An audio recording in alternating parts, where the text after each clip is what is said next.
Hello everybody, and today was the most anticipated Orc faction focus, and I have to say, I'm pretty darn excited. So, my biggest concern over the last few weeks was morale slash battle shock. I've played battle shock in Age of Sigmar with Horde Orcs, and it is horrible. You lose as many models to battle shock as you do to the enemy, to your opponent, and that's just not really cool. However, there's nothing to fear here. They fixed mob rule, and I could not be happier. So, the mob rule is now you get to replace your leadership with the number of models in the unit, just like in the 4th edition codex. The difference is, of course, is that leadership, like all the rest of the stats, is not capped at 10. Which means it's going to take a lot of casualties before you have to worry about losing anything to battle shock. For instance, we start with a 30-man unit. They kill 10 of them. You're at leadership 20, and you're not going to lose any from battle shock. It's freaking awesome. Assuming the leadership's probably going to be the same 7, of course.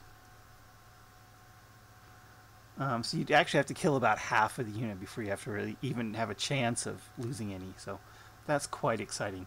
And there's more bonuses to that, is that units can use leaderships of nearby units.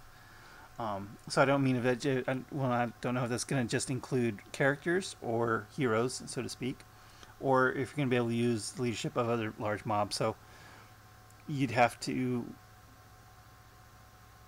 kill down all the mobs in one turn to have any sort of worries about morale. That wasn't very clear, but overall that is exciting and really takes away all of the problems we had in, well, not all of the problems, but one of the two major problems we had in 7th edition codex, and my biggest fear for 8th edition. It's not fearless, but it's pretty darn close, and it's right what it should be. I'm very happy. It showed that the mega knobs have 3 wounds. I hope that also translates to regular knobs. It should, hopefully. But I was hoping for 4, and I was also hoping chopas would have an AP -1, like in the 3rd edition codex, but where they modified the armor saves of who you were hitting. But no such luck. So, what is the biggest thing you're going to be doing in 8th edition if you're going to be playing infantry orcs? The conga line. It's all going to be about the conga line. So from here on, all the units are going to get bonuses from nearby characters. The KFF is going to give nearby units, not models, units, the 5-up invul save against shooting. Not a cover save, an invul save. It is the best of all possible worlds. Pain Boys will give you a 6-up feel no pain to all units within a certain range of him. Yes, it's not quite as good as a 5-up feel no pain, but it's better than nothing, and it affects all your units. And lastly, the War Boss will have the wah ability, which allow every unit to advance and then charge within 3 inches. I'm assuming now the thing is, it reduces it to just the units within range, but the implication is that you can do that every turn. There's no once per game restriction on it. So you can keep your units close to your war boss and be able to run and charge every single turn. It's like the Decurion, only better. And war bosses and knobs also help mitigate morale tests once you get down below a certain number. Once you lose enough casualties for it to matter. So the characters are going to matter. So you basically are going to be keeping your characters in the back, your war boss, your pain boy, and your KFF mech in the back, and literally conga lining your boys' units out in front of them. So, and with casualties not having to worry about taking the closest models, it doesn't matter where you take the casualties from. You can take any model, so you can keep that conga line going, keep that invul save going, keep that film pain going, and it's going to be the absolute, exactly what orcs have needed more than anything else, is that resiliency to get across the board. A 5-up invul save against shooting is is insane. Pure and simple. It's just the greatest thing you can come up with. Combined with the 6-up filament pain and not having to worry about morale tests for the most part. It's going to be great. Playing Horde Orks is going to be great. And doesn't even include taking a 4-up armor save. On top of that, if you really need to, if you really want to. So you can have a 4-up armor save, 5-up invul save, and a 6-up filament pain. I love it. I love absolutely everything out. I'm going to be running 120 boys with 4 lines, conga lining back to those 3 characters. It's going to be freaking awesome. If you want to run the Horde Orks. So let's talk about some other things here. Of course, giving the knobs the combi scorches seems kind of like a no-brainer. It's really close, since the combi weapons are not one use anymore, and because you don't have to worry about taking the closest model, you can put the knob out front, so you can actually use the heavy flamer. Definitely not something to complain about at all.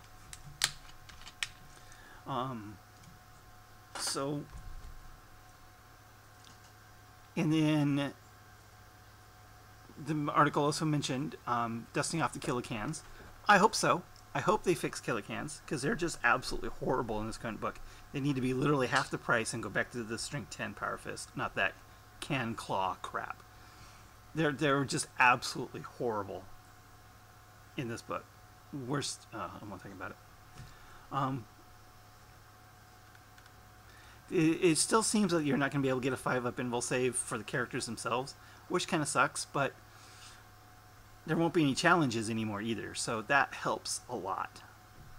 Then I want to talk about some of the other rules we've come up with is transports. Transports can carry more than 1 unit, and open top still allows you to shoot all your weapons.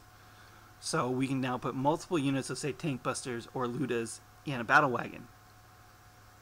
4 units of 5 ludas in a battle wagon give you that quite a bit of protection for those models, and be able to shoot out of the battle wagon, all of them, and being able to target different units. That's incredible. That is amazing. And I don't necessarily like the changes to Twin Link. I think Twin Link's actually better, the old Twin Link, especially when it comes to Overwatch. But will Warbikes really get 6 shots each? But that is a lot of dice. That's 15 times 6? 90 shots from a full unit of bikes? 90 shots? That can't happen, can it? I certainly hope it does, but we'll see. And then last thing they noted in the article is the jump rule. That's the jump psychic power. So it allows you to pick up a unit, place them within 9 inches of an enemy unit. No scatter, of course. There's no more scatter in 8th edition. And they can still charge after doing so, but you are going to have a 9-inch charge. But here we go, is re-rolling that charge.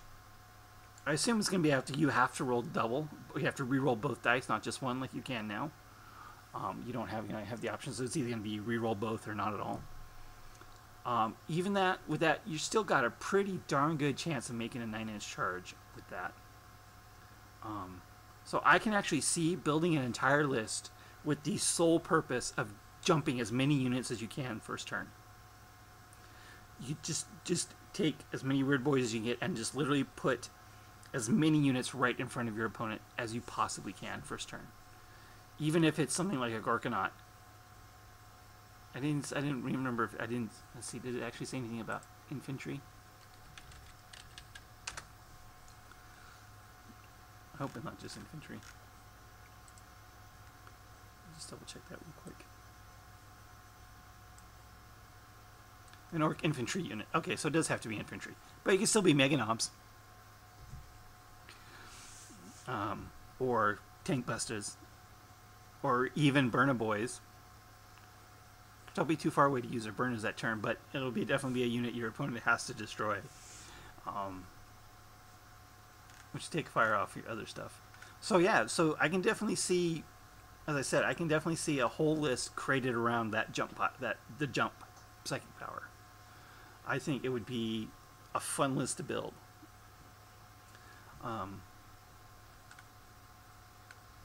So, of course, there's definitely more questions than answers. Um, for instance, trucks and ramshackle, are they going to be? How are they going to fix that? My personal invention for the rule would be that the ramshackle rule is you only take one wound from an unsaved shot, no matter the weapon profile. That would be if I was writing the rule. And then there's many more. Like I said, there's going to be an invul save. How will exhaust cloud on the war bikes work? How will snick rot work? How is snick rot going to help not being able to join units anymore? So I guess I would go also for Zadstark. Zadstark can be. Do we have to wait for the Forge World book for Zadstark? Oh, I hope not.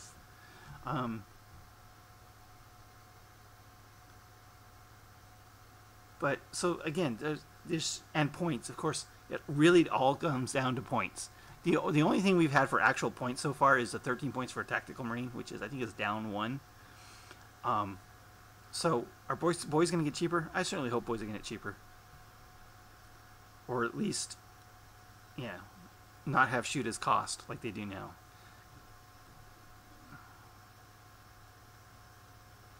But so we still got 3 whole weeks to wait here, and let me tell you, it's going to be a long 3 weeks. I put in my pre-orders at my local gaming store. They've got a spreadsheet here they've recorded, so I'm getting the Xenos 2 book, the Imperium 1 book for my Dark Angels, Space Wolves, and Blood Angels, lessly so. So the Xenos 2 has both my Orks and Tau, which is nice, and a rule book and the tactical cards. That's everything I'm getting. But yeah, I can't wait. I can't wait more than ever, since I now know how mob rule is going to work. Oh, I can't wait. And again, if you're going to be playing against Orks, Horde, especially a Horde anyway, what you need to learn is conga lines. I don't know, however, you don't want to play Horde Orks, and there's many more ways to play it. There's mechanized with bikes and trucks and stuff, or shooty armies. Those kind of things weren't spoiled at all, so those other kind of play styles, we don't know what's going to happen.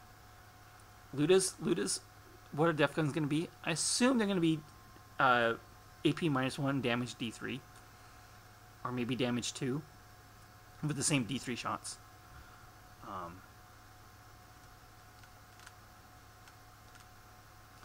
So, this, I mean, it's not perfect. I mean, also, I really don't like the change to the heavy weapons, where heavy weapons are -1 to hit instead of snapshots.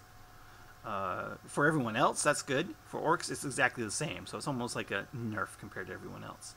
Before, we were all equal. Yeah, you move your missile launcher, and now you're shooting exactly like I am. Yeah, I don't like that, but that's nitpicky at this point. So, yeah, we got a lot to look forward to. I think it's going to be great. I wish there was more spoilers in there about, because there's a lot of people that play other things in Hordes. As I said, there's mechanized, there's speed freaks with bikes and buggies, as well as trucks. There's battle wagon spam. Then you got shooty armies, and you got dread mobs. A lot of people love dread mob armies. I don't know if that could be the most viable build in the entire book. We don't know. But again, so I'm excited. I don't know if you can tell how excited I am after that faction focus. The morale was the second biggest issue in the current edition, with the first issue being resiliency, and the faction focus has taken care of both of the 2 biggest issues. Now it's just time for that very, very long wait for 8th edition to come out. And thanks for watching.